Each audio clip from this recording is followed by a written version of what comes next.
Petite casquette, les gardiens de la galaxie. Petit t-shirt, Crash Bandicoot. Alors lui, c'est la petite nouveauté que je mets de temps en temps.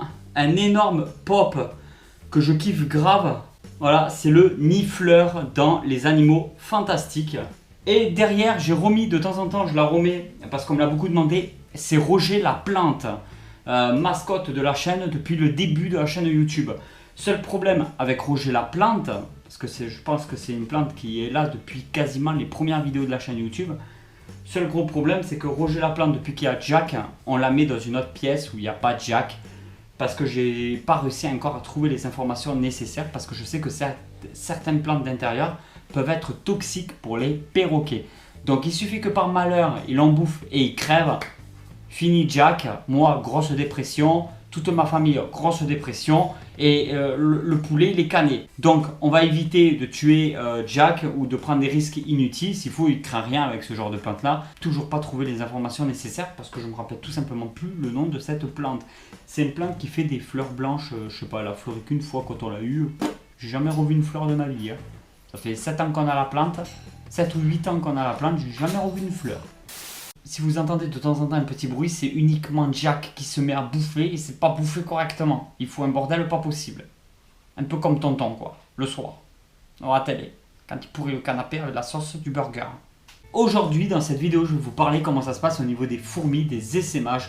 J'avais déjà fait une vidéo sur le sujet, mais déjà on était très peu nombreux sur la chaîne YouTube parce que ça remonte à Perpète les oies sauvages au bord du lac. Et ensuite derrière, c'est parce qu'on me redemande régulièrement comment on fait. Il y a trop de personnes là, ça va pas du tout. Il y a trop de personnes qui me disent qu'ils ont récupéré des fourmis volantes en soulevant une pierre et tout et qu'ils attendent de savoir comment ça se passe. Non, il y a plein de vidéos sur la chaîne YouTube sur le sujet.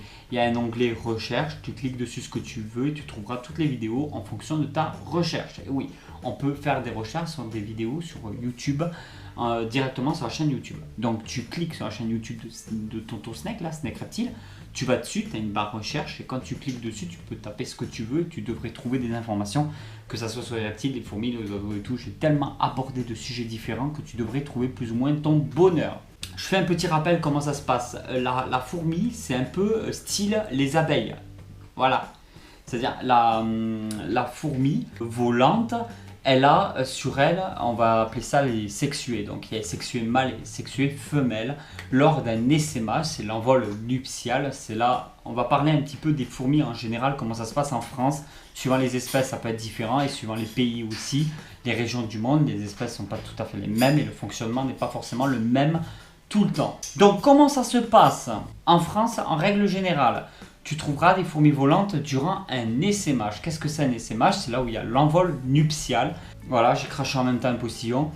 Et ce qui se passe, c'est que souvent le soir, avant le coucher du soleil, quelques jours après une petite pluie ou un orage, ou quand le ciel est un peu grisâtre et qu'il n'y a pas de vent, c'est possible que tu retrouves des fourmis volantes. Alors les fourmis volantes, ce sont des sexuées mâles et des sexuées femelles. Ils vont procéder à des accouplements durant un vol nuptial. Les accouplements se font des fois au sol, des fois la fourmi elle va voler avec un mâle qui lui colle au cul. Voilà comment ça se passe. La fourmi, la gyne, celle qui a les ailes, la sexuée femelle, va remplir sa spermathèque. C'est une poche qui va se remplir de sperme. Le sperme qu'on va retrouver sur plusieurs mâles différents. Bravo la monétisation YouTube qui vient d'être complètement flinguée parce que j'ai dit au moins 4 fois le mot sperme. Donc les mâles vont féconder la femelle et remplir sa spermathèque. Après le mâle va mourir parce qu'il n'a plus d'autre utilité de toute façon que la reproduction. Donc la nature veut qu'il meure juste après la reproduction. La femelle peut avoir plusieurs mâles, donc la sexuée femelle va avoir plusieurs partenaires sexuels pour remplir sa spermathèque. Le but c'est de la remplir à caver, hein, que la spermathèque soit prêt à péter quoi. Hein. Il en faut dedans. Et ensuite les mâles bon, ils vont canner, les femelles elles vont voler un petit peu partout, elles vont aller se propager un petit peu partout dans la nature et elle va essayer de creuser un trou ou d'aller se cacher quelque part. Là, à ce moment-là, elle va commencer à contracter les muscles qui se trouvent dans son dos pour faire tomber ses ailes parce qu'elle n'en a plus du tout l'utilité, elle n'en aura plus jamais l'utilité dans sa vie. Une fois que les ailes sont tombées, parce que ça peut en plus la gêner dans un petit trou, les ailes ne servent à rien, elle va commencer à pondre des œufs une fois qu'elle se sentira en sécurité. Les œufs, elle peut en manger une partie, c'est calculé pour, ou sinon elle va rester sur ses propres réserves.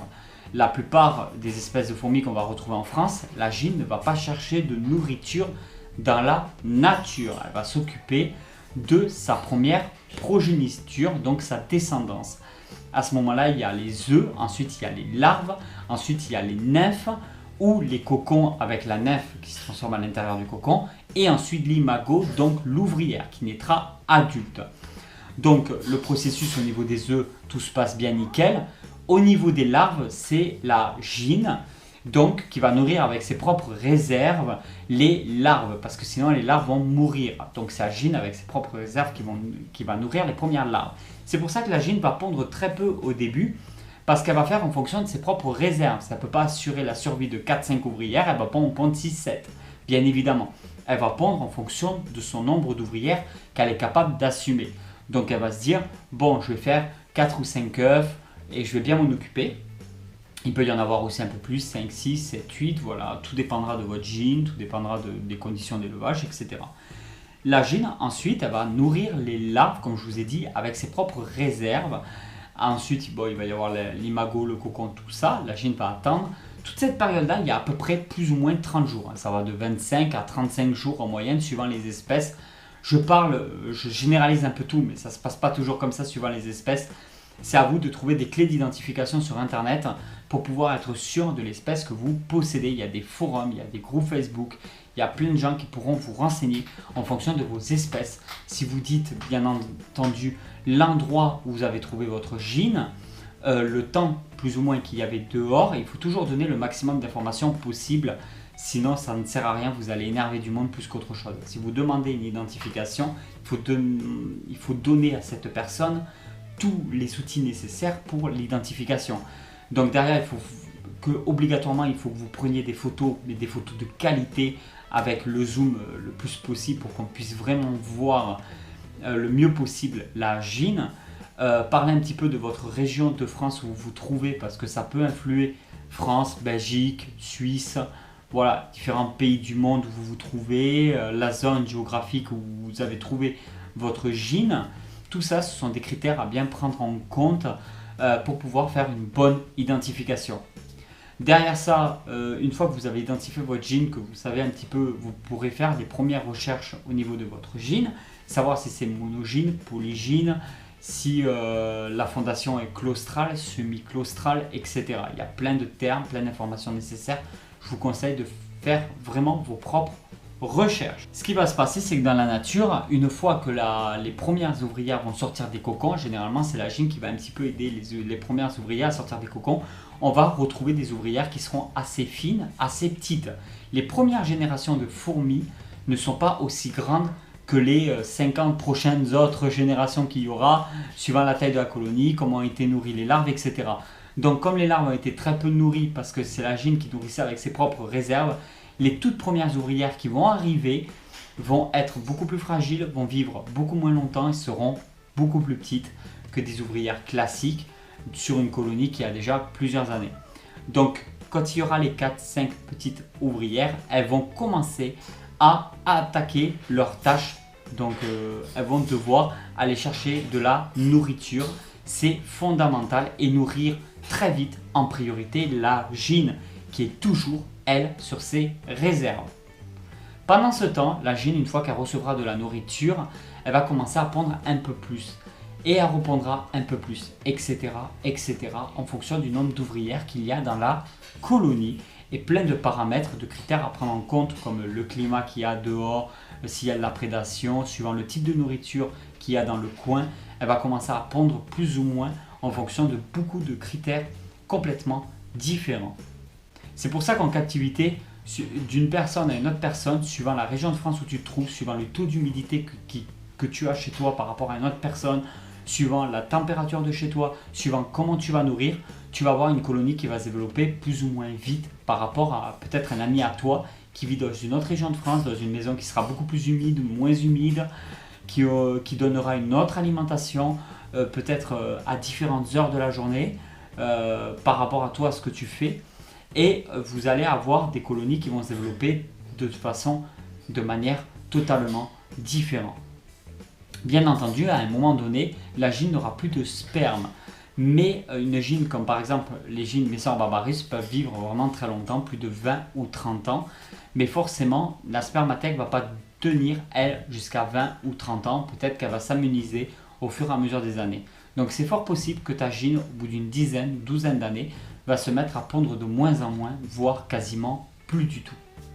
On considère une colonie mature plus aux alentours de 4 ou 5 ans. C'est par rapport à mon expérience personnelle, ce que j'ai trouvé par rapport à mes colonies, que j'ai, voilà, je fais de l'élevage de fourmis depuis maintenant bien plus de 10 ans. Je n'avais pas encore d'enfants et je ne vivais pas du tout ici, que j'avais commencé l'élevage de fourmis bien avant que j'ai mes propres serpents chez moi.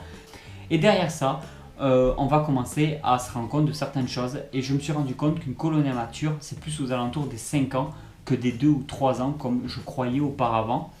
Et une colonie mature, je considère une colonie quand elle est mature, quand elle a atteint plus ou moins une taille maximale. C'est-à-dire qu'après, il va y avoir de la perte au niveau des ouvrières qui sera renouvelée par des nouvelles ouvrières. Mais la colonie arrive à un moment, elle est obligée, elle va se stabiliser. On ne peut pas avoir 1 milliard de fourmis ou des millions et des millions de fourmis dans nos élevages. Donc on considère une colonie mature à partir d'un certain âge et on va considérer une moyenne au niveau du nombre d'ouvrières qu'on peut avoir dans la colonie qui est très variable et assez dur à déterminer. On va parler de certaines espèces qui peuvent avoir par exemple que 300-400 individus.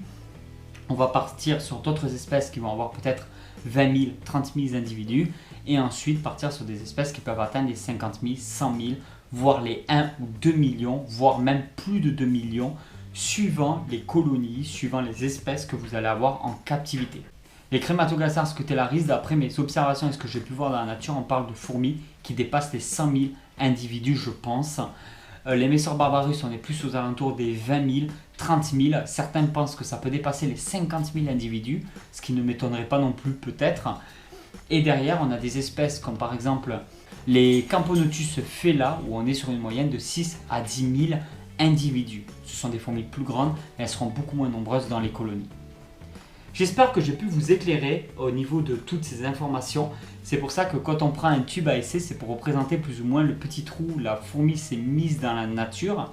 C'est-à-dire un endroit très confiné où elle se sent en sécurité, où il y a un taux d'hygrométrie assez élevé, où elle peut commencer à avoir ses premières ouvrières. Mais en captivité, la plupart des fourmis, suivant les espèces, faites très attention, identifiez bien vos espèces.